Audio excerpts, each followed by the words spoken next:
Welcome to class, everyone. I'll be your professor for today's explainer, and we're diving into a genuinely fascinating historical journey. We're going to trace how a really vital indigenous fever remedy from the dense forests of the Andes somehow evolved over the centuries into a globally commercialized drink that's probably sitting in your fridge right this very second. But hey, before we dig into the history, let me ask you something right off the bat to test your modern assumptions. Pop quiz. Can that ice-cold gin and tonic actually protect you from malaria during mosquito season? Keep your guess in mind, because the actual science of what's in your glass today might totally surprise you. All right, here's our syllabus for today.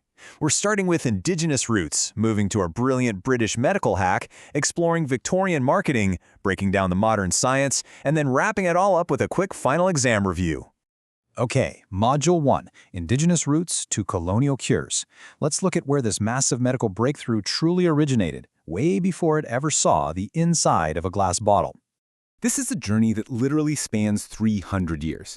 We're starting in the 1600s when the Spanish first learned about the bark, then we hit the early 1800s with the first proto-tonic mixes.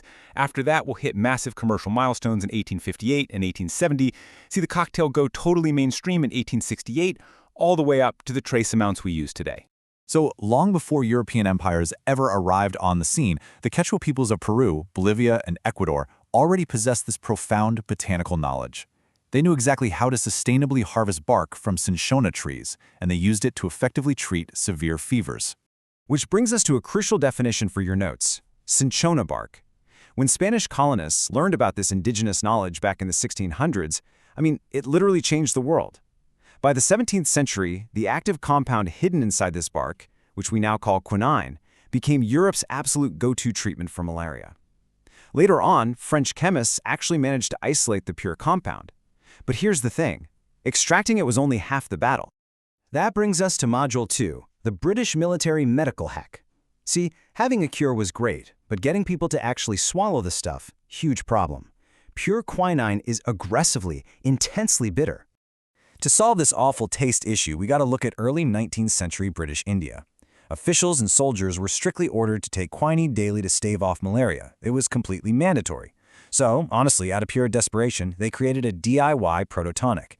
They took that bitter quinine powder, mixed it with soda water to dilute the harshness, dumped in some sugar for sweetness, and squeezed in a lime. Boom! This simple four-step hack became the original tonic water.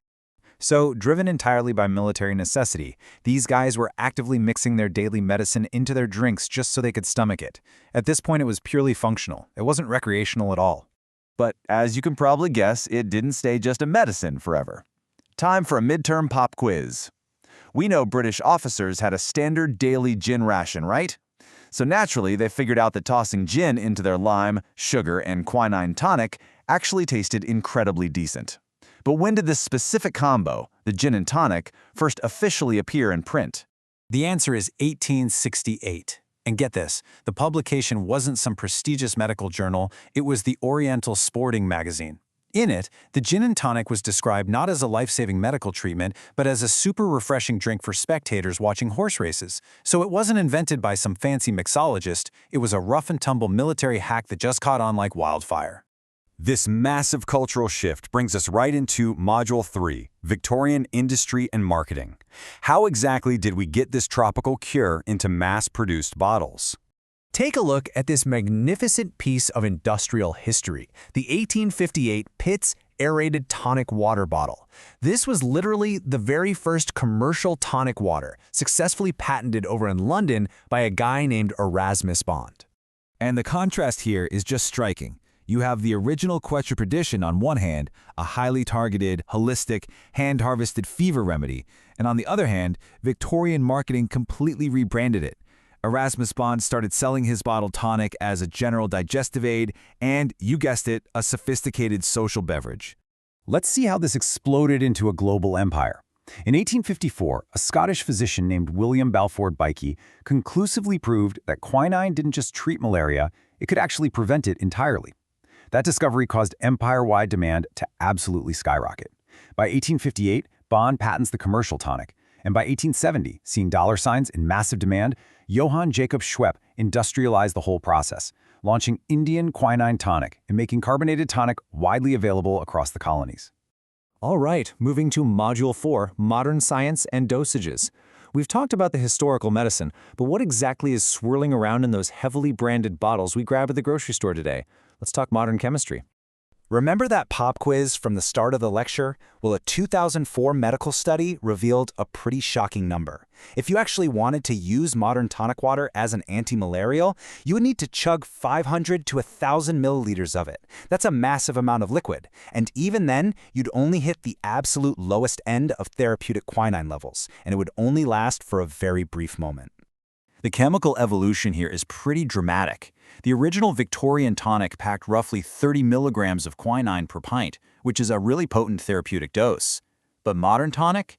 It contains only trace amounts.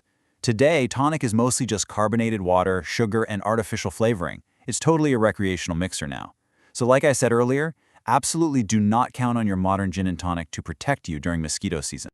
You might be wondering, why even keep the quinine in there at all if it doesn't cure anything anymore? Simply put, those tiny trace amounts still provide that signature, mouth-puckering bitterness we love. Plus, it has a fantastic chemical party trick. Even trace amounts of quinine are highly fluorescent. That means your modern drink will actually emit a super cool, glowing blue color under ultraviolet light. Pretty neat, right? And just like that, we've reached the end of the syllabus. Go ahead and put your notebooks away because we're moving into Module 5, our final review exam. Let's see how much of this explainer actually stuck with you. Question 1. Who were the indigenous people originally responsible for discovering this world-changing medical breakthrough hidden in the Andes forests? The answer, of course, is the Quechua peoples of Peru, Bolivia, and Ecuador. Their botanical knowledge literally altered the course of global medicine. All right, question 2. What was the primary sensory reason British soldiers in India felt the desperate need to mix their daily quinine powder with soda, sugar, and lime? The answer? Quinine is crazy bitter. The original tonic was strictly a flavor hack designed to mask the terrible taste of their mandatory medicine. And our final review question for the day. Based on that 2004 study we discussed, can relying on a modern, commercial gin and tonic effectively replace actual anti-malarial medicine? The answer is a resounding no. Modern tonic only has trace amounts of quinine. It's just enough for flavor and that cool blue UV glow, but it is completely ineffective against malaria. Well, class dismissed. It's genuinely incredible to step back and realize that global colonial expansion relied entirely on the indigenous medical knowledge of a bitter tree bark from the Andes. We essentially took a vital fever cure and transformed it into a glowing cocktail mixer. I'm going to leave you with this final thought to ponder today. If a simple bottle of tonic water holds 3 centuries of medical and military history, what other incredible world-shaping stories are hiding quietly in your kitchen cabinets right now?